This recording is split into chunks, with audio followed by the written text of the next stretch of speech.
ज्ञान विस्तार चैनल में आपका स्वागत है। धार्मिक कथाएं, पौराणिक कथाएं, रामायण महाभारत से जुड़ी हुई कहानियों के तथ्य, सामाजिक कहानियां, सत्य घटनाओं पर आधारित कहानियां और दिल को छू लेने वाली अनेक कहानियों को सुनने के लिए चैनल को सब्सक्राइब करें। नोटिफिकेशन बेल को भी ऑन कर लें। मित्रों, आज हम बात करेंगे रावण को जब यह पता चला कि राम ने समुद्र पर पुल बांध लिया है, तब उसकी क्या प्रतिक्रिया हुई। रावण ने जब यह सुना कि समुद्र पर पुल बंध गया है और राम की सेना पार कर लंका में पहुंच चुकी है, तो उसको बड़ा आश्चर्य और विस्मय हुआ। उसने कभी यह सोचा ही ना था कि समुद्र पर भी पुल बन सकता है। अब उसने राम की सेना का बल जानना चाहा। शुक और सारण नाम के चतुर मंत्रियों को बुलाकर उसने कहा, राम की सेना में जाकर गुप्त रूप से वानरों के बल का पता लगाओ। शुक और सारण बड़ी माया जानते थे। बंदर बनकर वे राम की सेना में घुस गए और सावधानी से सब देखने लगे, हर बात का पता लगाने लगे। शुक सारण आंख बचाकर देख रहे थे, इससे उन्हें कोई पहचान ना पाए, पर विभीषण को वे धोखा ना दे सके। विभीषण ने ताड़ लिया कि वे कौन हैं। उन्हें पकड़कर वे राम के पास गए। पूछने पर उन्होंने राम को बता दिया कि हम रावण के गुप्तचर हैं। शुक और सारण हमारा नाम है। हम वानर सेना का भेद लेने आए हैं। राम मुस्कुरा कर बोले, भेद ले चुके या अभी और कुछ लेना है? कुछ पूछना चाहो तो पूछ भी लो, और कुछ देखना चाहो तो विभीषण तुम्हें दिखा भी देंगे। जब लंका लौट कर जाओ तो अपने स्वामी से कहना कि जिस बल पर सीता को चोरी से ले गया है, उस बल को अब दिखाए।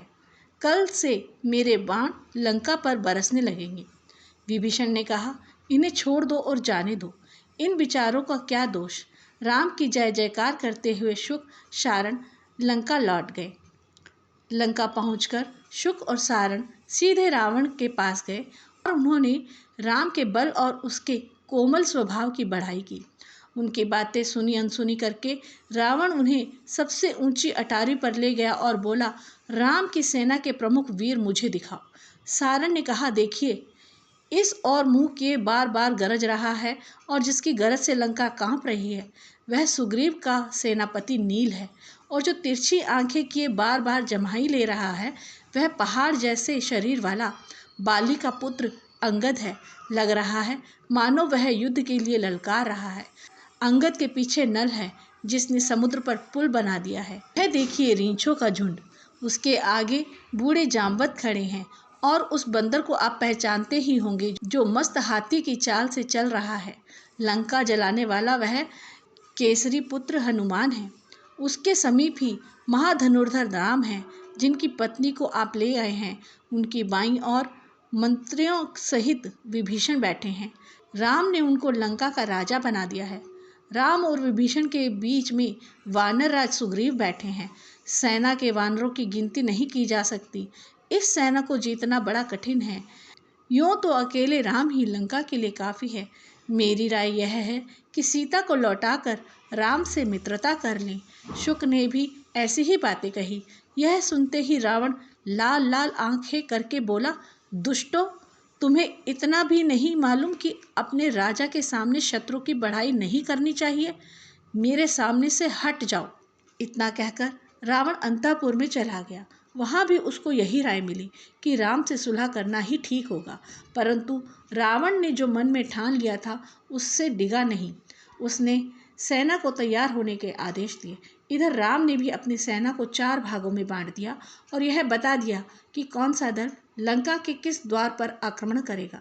उन्होंने यह भी कहा कि लक्ष्मण और मैं तथा विभीषण उनके मंत्री मानव रूप में रहेंगे।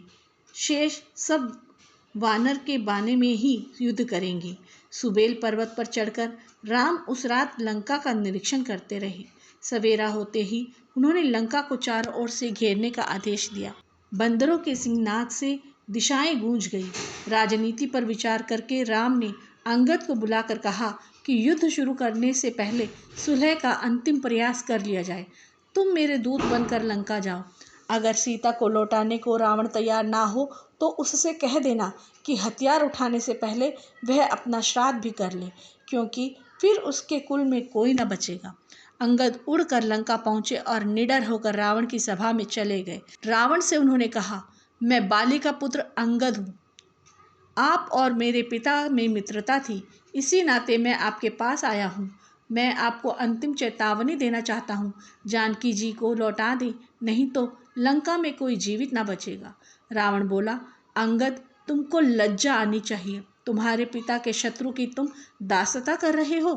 मेरे मित्र के तुम पुत्र हो, तो आओ मेरी ओर आकर अपने पिता की मृत्यु का बदला लो। इतना सुनते ही अंगद को क्रोध आया और उन्होंने रावण से बहुत बुरा भला कहा।